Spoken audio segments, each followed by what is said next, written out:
দুই পার্শ্বের কবরের মাটির চাপে পাথরের হাড়গুলো চুরমার হয়ে যাবে রে মুমিন। আল্লাহর অর্ডার হয়ে যাবে, একটা নয় দুইটা নয়, 70 থেকে 99টা সাপ কবরে এসে ভরে যাবে।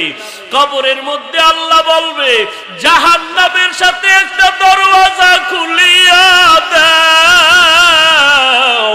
জাহান্নামের আগুন কবরটা দাউ দাউ করে জ্বলতে থাকবে। এরে যুবক, পা দুটো আগাইয়া দাও। তোমাদের পায়ে হাত রেখে বলি, পায়ে ধরলে যদি বলো আর নামাজ ছাড়বি না, আর দাড়ি কাটবি না, বেপরদায় চলবি না, মা বাবাকে কষ্ট দিবা না, আমি পায়ে হাত দিয়া তোমার কাছে বলতে রাজি। যুবক, তারপরও বলি, আল্লাহর সাথে বিরোধিতা করিয়া গুনাহগার হইও না, নবীর সুন্নতের জবাই করিয়া কবরে যাও না রে যুবক। সূর্যের গরম সহ্য করতে পারো না, ওই অন্ধকার কবরে গিয়া ওই জাহান্নামের গরম কেমন করে সহ্য করবি রে যুবক? আল্লাহর কোরআনটারে মিথ্যা মনে করিস না রে ভাই। এরে আল্লাহর বান্দা, কেউ যদি একটা থাপ্পড় দেয় ব্যথা পাও, সহ্য করতে পারো না, আর ওই কবরে ফেরেশতাদের পিটা কেমন করে সহ্য করবি রে ভাই? নবীজির কথাকে মিথ্যা মনে করিস না রে মুসলমান। আল্লাহর দরবারে তওবা করে নাও। আল্লাহ, এই করোনার ভিতরে কত মহামারীতে কতজন মা হারায়া ইয়াতীম,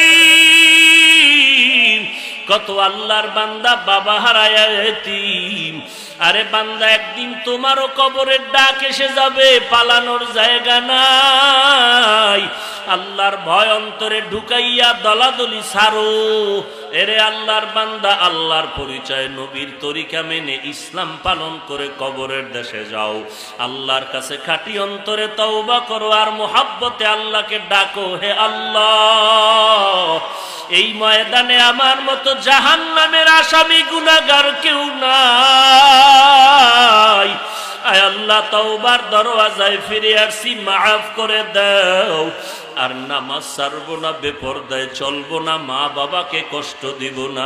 আয় আল্লাহ, গুনাহ নিয়ে কবরে যাব না, তুমি মাফ করে দাও। তওবার যদি নিয়ত হয়, চোখের পানি ছেড়ে কান্না করো। যদি গুনার কারণে চোখে পানি না আসে, ডানে বামে তাকায়া দেখো কার চোখে পানি, হাতটা বাড়ায়া দোয়া নাও।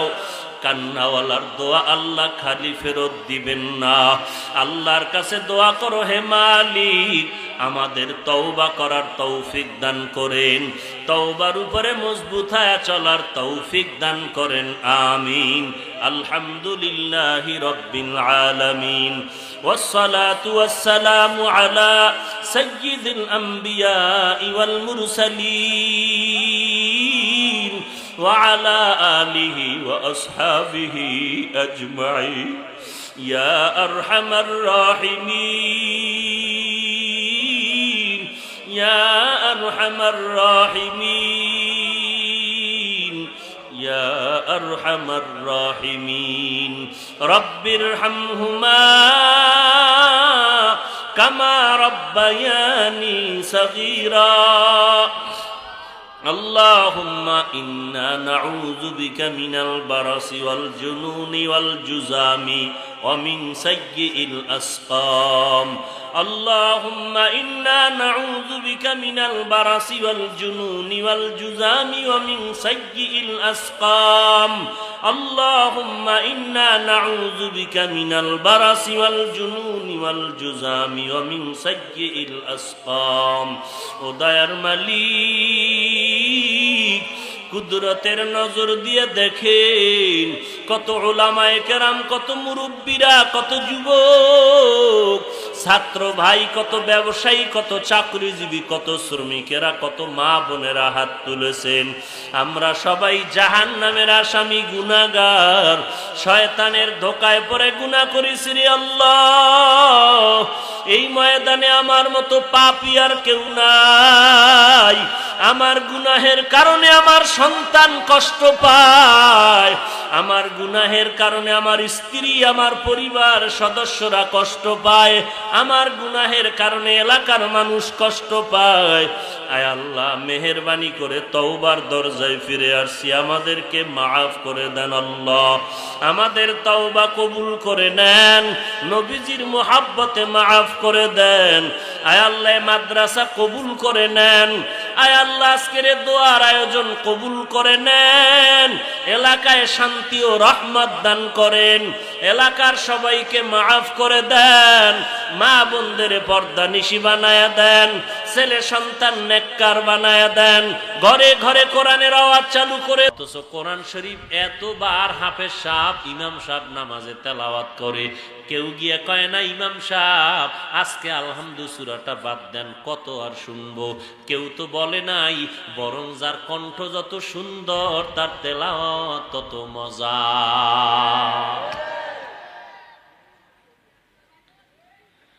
এই কোরআন যত শুনি ততই মজা লাগে। বলে কেমন? বলে কোরআন তেলাওয়াতে দিলটা কেড়ে নেয়, চোখের পানি পড়া শুরু হয়ে যায়। এই কোরআনের তেলাওয়াত শুনে কত বড় বড় বেঈমান কালেমা পড়েছে, অথচ সেই কোরআন মুসলমানের সন্তান পড়তে জানে না, মুসলমান পড়তেও চায় না। মুসলমান কোরআন যেন পড়তে না পারে, বেঈমানেরা অপকৌশলে সে মক্তবকে বন্ধ করে দিয়েছে। কেমনে বন্ধ করছে? বলে সকালবেলা ভিন্ন একটা শিক্ষা প্রতিষ্ঠান খুলেছে, ওই টাইমে ওখানে যাবে, কোরআন পড়ার টাইম নাই, চাইলেও পারবে না।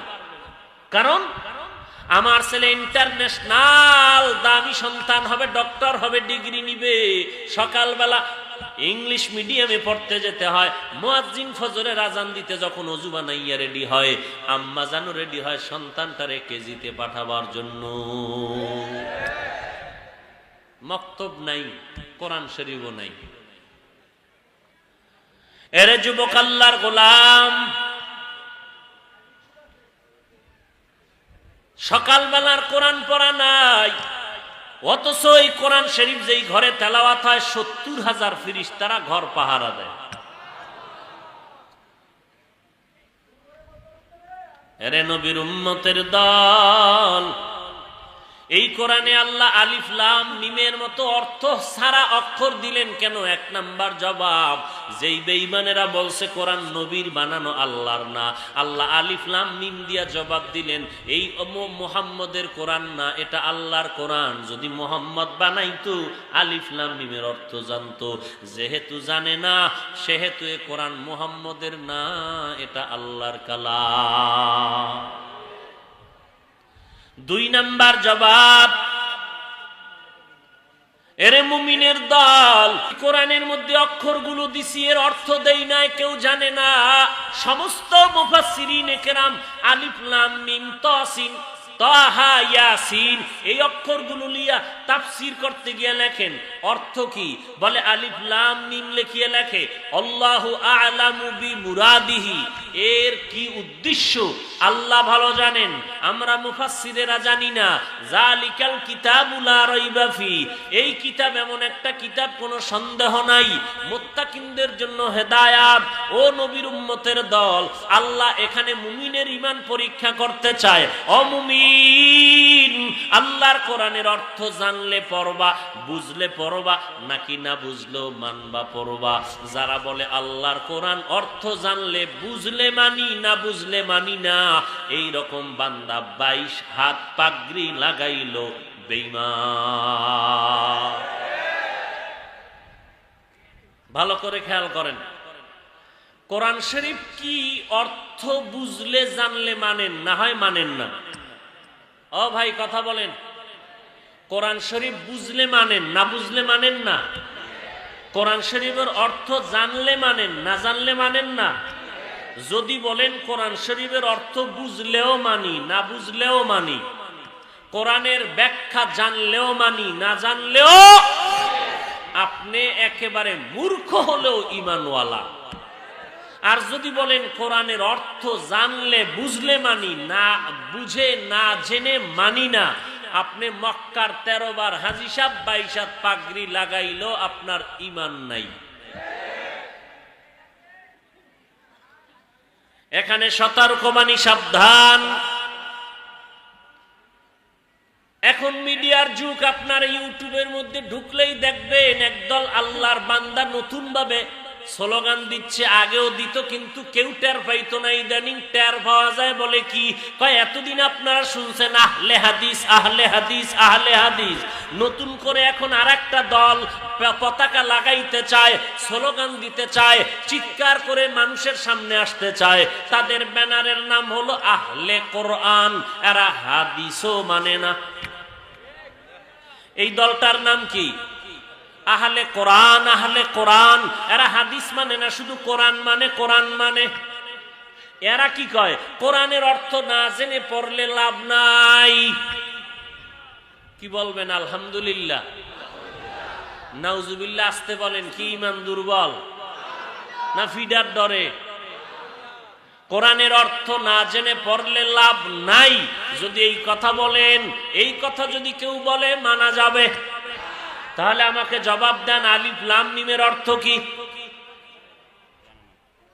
কেউ জানে? তো যদি কোন অর্থ না জানলে পড়বো না, পরে লাভ নাই, তো আলিফ লাম পরে লাভ নাই কি? আলিফ লাম মিম যদি পড়েন লাভ নাই? ওরে রসুল কয় লাভ আছে। কয় কি? কয় আলিফ লাম মিম পড়লে 30টা নেক পেয়ে যাওয়া। কয়টা? তো নবী কয় আলিফ লামের অর্থ জানো আর না জানো, উচ্চারণ করলেই 30 নেক। এখন কেউ যদি কয় কোরআনের অর্থ না জেনে পড়লে লাভ নাই, ওই বান্দাকে আহলে হক বলা যায়? বলা যায়? আচ্ছা, সাহাবায়ে কেরাম, আহা কেমনে কইতাম, সাহাবায়ে কেরাম এই কোরআন শরীফ 3 দিনে খতম করেছেন। কয়দিন? 3 দিন। কেউ 2 দিন, কেউ 1 দিন। ইমামে আজম আবু হানিফা রহমতুল্লাহ আলাইহি সহ আরো প্রায় 7-8 জন বড় বড় আল্লাহর খাস বান্দা রমাজানে কোরআন শরীফ খতম করেছেন 62 বার। আরো আস্তে করে বলেন। আচ্ছা, সাহাবায়ে কেরামেরটা ধরেন। চেঁচামেচি, যেহেতু ইমাম আবু হানিফারে যারা মানেন একটু চেঁচামেচি করতে চায়, আচ্ছা বাদ রাখলাম। যেই সাহাবায়ে কেরাম কোরআন শরীফ 2 দিনে খতম করেছেন, বুঝে থাকলে জ্ঞান থাকলে আমাকে বলেন তো, 2 দিনে যারা কোরআন খতম করতেন, 3 দিনে যারা কোরআন খতম করতেন, 1 সপ্তাহে যারা কোরআন খতম করতেন, 1 দিনে যারা কোরআন খতম করতেন, আপনার জ্ঞান খাটাইয়া বলেন তো আল্লাহর মহব্বতে তারা কি অর্থ সহ খতম করেছেন না শুধু রিডিং পড়েছেন? তো রিডিং পড়ছে অর্থ না জেনে পড়লেন, সওয়াব হবে না? কথা বলেন না কেন? এরপরে প্রতি বছর রসুলকে জিবরাইল আমিন একবার কোরআন শুনাইতেন। প্রতি বছর কয়বার? কে শুনাইতেন? জিবরাইল আমিন রসুলকে শুনাইতেন। আমরা রমাজানে খতমে তারাবিতে কোরআন শরীফ পড়ি, নামাজের মধ্যে পড়িনি? তো আপনারা মুক্তাদিরা যারা শুনেন, ইমাম সাহেব পরে হাফেজ সাহেব, ও অর্থ জানে না, আমরাও বলেন সওয়াব হবে নি? তাহলে তাকে জিজ্ঞাসা করেন যে বললেন কোরআনের অর্থ না জেনে পড়লে লাভ নাই, কেন বললেন? আপনি জবাব না দিলে আমরা জবাব দিলাম। আপনি আহলে হক নয়, আপনি আহলে বাতিল। হক না বাতিল? নবী বলেন আলিফ লাম মিম পড়লেই 30 নেক। এর অর্থ তো আমার আব্বাও জানে না। তো যাই হোক, আল্লাহ মুমিনের ঈমান পরীক্ষা করেন যে বান্দা তুমি কোরআন শরীফ পুরা। আমনে কোন মিয়া কোরআন না বুঝে পড়লে লাভ নাই। পৃথিবীর কোরআন বুঝনেওয়ালা যত মুফাসসির কোরআনের তাফসির লিখেছেন, সবাই তার নিজস্ব তাফসিরের শেষে বলে গেছেন, আমি কোরআনের ইলমের দরিয়ায় ডুব দিয়া যা পেয়েছি তাই লিখেছি। আমার ডুব দিয়া জানিয়া যা পাইলাম এর থেকে আরো কোটি গুণ ওয়াজানা এলেম আমার দূরে আছে, আমি এখনো ধরতে পারিনি। আর আপনি পণ্ডিতি করেন যে কোরআনের অর্থ না জেনে পড়লে লাভ নাই। উদ্দেশ্য উম্মতকে কোরআন থেকে দূরে সরানো। আল্লাহ সব ভাইকে হেদায়েত দান করেন। আলিফ লাম মিম সংক্ষিপ্ত আকারে বলছি। এতক্ষণ আমরা জানতাম কোরআনের মধ্যে অর্থহীন অক্ষর দিলেন কেন, জবাব দিলাম কয়েকটা ফাইনাল জবাব। আসলেই আলিফ লাম মিমের অর্থ আছে, কিন্তু লেখক জানে, পাঠক জানে না। পাঠক জানে না। যিনি নাজিল করেছেন আমার আল্লাহ জানেন, কোন মাখলুকাত জানে না। আল্লাহ জানান নাই। ফাইনাল জবাব, আমার নবীও জানেন, আমার নবীও, কিন্তু উম্মতের জানান নাই। কেন? বন্ধুর সাথে বন্ধুর কথা বলার পাসওয়ার্ড হলো এই আলিফ লাম মিম। তো পাসওয়ার্ড কি কেউ জানায়নি? এটা বন্ধুর সাথে বন্ধুর একটা হট কালেকশন। আল্লাহর সাথে আল্লাহর রসুলের সাথে পাসওয়ার্ড, আল্লাহর সাথে কথা বলার জন্য মুফাসসিরিনে কেরাম এভাবে লিখেছেন। আমি নকল করে শুনাইয়া দিলাম। আমার ব্যক্তিগত কিছু বলার কোনো দুঃসাহস আমার নাই, কারণ আমি মুফাসসির না, আমি মুফতি না, আমি বড় কোনো আলেমও না। এইবার বলেন তো, এই কথা বলা আমার সম্মান কি পরিমাণ কমছে, আর কমার কারণে কি পরিমাণ আপনারা ভেগে যাবেন সেটা আপনার ব্যাপার। আল্লাহ আমাদের সব ভাইকে হেদায়েত দান করুন। আপনাদের অনেক কষ্ট হচ্ছে। আল্লাহ তাআলা বলেন, যালিকাল কিতাবু লা রাইবা ফীহ, এটা এমন একটা কিতাব যে কিতাবের মধ্যে কোনো ভুল আছে? সবাই বলেন, কোনো আয়াতেও ভুল নাই, নাই। এবার আমাকে বলেন, এই কোরআন শরীফের মধ্যে জান্নাতের বয়ান আছে না নাই? জাহান্নামের বয়ান আসেনি? সবাই যদি জান্নাতের বয়ান করেন, সবাই যদি জিহাদের বয়ান করেন, জিকিরের বয়ান কোরআনে আসেনি? এই আল্লাহর বান্দা যুবকেরা পায়ে হাত দিয়ে বলছি, আল্লাহর মোহাব্বতে কসম খাইয়ে বলি, সত্য কথাটা বল। মানো আর না মানো, সত্য কথা বলতে এত টেনশন কি? মরবি না তো সত্য কথা বলে মর, মুনাফিকি কেন? কোরআন শরীফে জিকিরের বয়ান আছে, আল্লাহকে সাক্ষী রেখে বলা আছে। কোরআন শরীফে নামাজের বয়ান আছে, রোজার বয়ান আছে, জান্নাতের বয়ান আছে, জাহান্নামের বয়ান আছে, জিহাদের বয়ান। তো তুমি শুধু জিহাদের চিৎকারি দিলা, জান্নাতের বয়ান কবে করবা? জাহান্নামের বয়ান কবে করবা? জিকিরের বয়ান কবে করবা? নফল সৎকার বয়ান কবে করবা? হ্যাঁ, খবর নাই। আমি জান্নাতের বয়ান করি, আমি জাহান্নামের বয়ান করি, মানুষ একটু কানবে কেন? পুলিশে ভিড়াইতেছে, কান্দে না। আর জান্নাত জাহান্নামের বয়ান করতেছে, উম্মত 200 হাত দূরে বয়ে কানতেছে। এটা আমার বাপের কথার কারণে কাঁদে। আল্লাহর নবী নামাজের ইমামতি করেন আর জাহান্নামের আয়াত পড়েন, সাহাবায়ে কেরাম পেছনে দাঁড়ায় কান্না করেন। কান্না তো হেনতে স্টার্ট হইছে, জাহান্নামের আয়াত পড়তেছেন আর কাঁদতেছেন। কারণ আমগো দিলের বিশ্বাস আর তাদের বিশ্বাস কি সমান? তারা জাহান্নামের আয়াত পড়তে আর কেমন যেন চোখের সামনে জাহান্নামের আগুন দেখতে পাইতেন। ইয়াকিনের বিশ্বাসের কারণে জাহান্নামের ভয় তেলাওয়াত করলেই তো কান্না শুরু হয়ে যাইতো। অতএব এই কোরআন শরীফের আয়াত দিয়া যদি জাহান্নামের বয়ান করা হয়, যাদের মধ্যে জাহান্নামের ভয় আছে তাদের চোখের পানি পড়া শুরু হয়ে যায়। আর তুমি ওখানে ভাইয়া তোমার অ্যালার্জির ব্যারাম, কান্দে কেন? কান্নাকাটি কেন? কান্নাকাটি কেন? কেন তুমি কোরআন শরীফ পড়ো না, কান্না কেন? আমার আল্লাহ না কইছে ফালিয়াজহাকু কালিলা ওয়ালিয়াবকু কাসীরা, কম হাসো বেশি বেশি কান্না করো, কম হাসো বেশি বেশি কান্না করো। কারণ দুনিয়ার ঘরে যদি আগুন লেগে যায়, দুনিয়ার পানি ছাড়া যেমন ঠান্ডা করা যায় না, গুনাহের কারণে যদি তোমার আমার কপালে আগুন লেগে যায়, জাহান্নামের আগুন লেগে যায়, ওই জাহান্নামের আগুন চোখের পানি ছাড়া ঠান্ডা করা যাবে না। এই জন্য সাহাবায়ে কেরাম এত বেশি পরিমাণ আমল করিয়াও কান্নার আওয়াজ, কান্না ছাড়া একজন সাহাবার জিন্দেগি যায় নাই। এমন একজন আল্লাহওয়ালা দেখাইতে পারবেন না যার জীবনে কান্না করে নাই। ওরে যুবক আল্লাহর গোলাম, কান্না করার একটাই কারণ, আমি কবরে একা একা কেমনে থাকবো।